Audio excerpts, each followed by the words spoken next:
తమిళం, హిందీ స్వేచ్ఛగా మాట్లాడుతూ జీవించేటోళ్లు.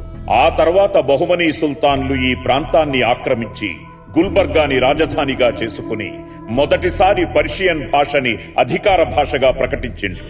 ఆ తర్వాత సుల్తానులు, కుతుబ్ షాహీలు, మొఘలులు ఈ ప్రాంతాన్ని పాలించిండ్రు. మొఘలుల చివరి రాజైన ఔరంగజేబు పాలనలో పర్షియా నుండి వలస వచ్చిన మొదటి నిజాం మీర్ ఖమ్రుద్దీన్ ఖాన్ ఈ ప్రాంతానికి సుబేదారుగా పనిచేస్తూ ఔరంగజేబు అతని కొడుకుల మరణానంతరం 1724వ సంవత్సరంలో తానే రాజుగా ప్రకటించుకుని ఔరంగాబాదును రాజధానిగా చేసుకుని పాలించేటోడు.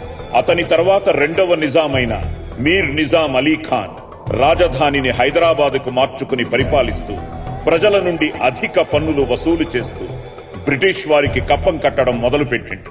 ఆ తర్వాత నాల్గవ నిజామైన మీర్ ఫర్ఖుదా అలీఖాన్ సమయంలో నిజాం సైన్యాన్ని బ్రిటిష్ సైన్యానికి అనుబంధంగా మార్చి ప్రజలను కట్టు బానిసలుగా మార్చేసిండు.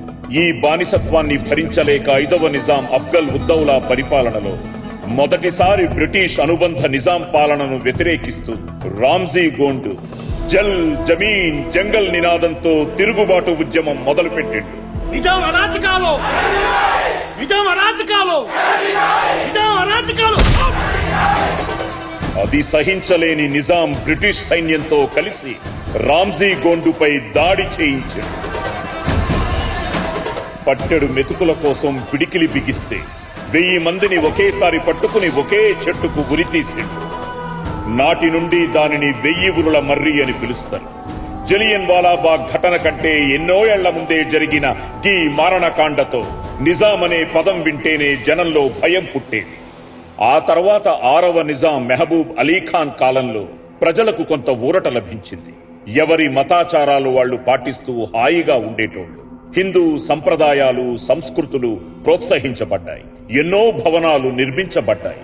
చెరువులు, కాలువలు తవ్వించబడ్డాయి.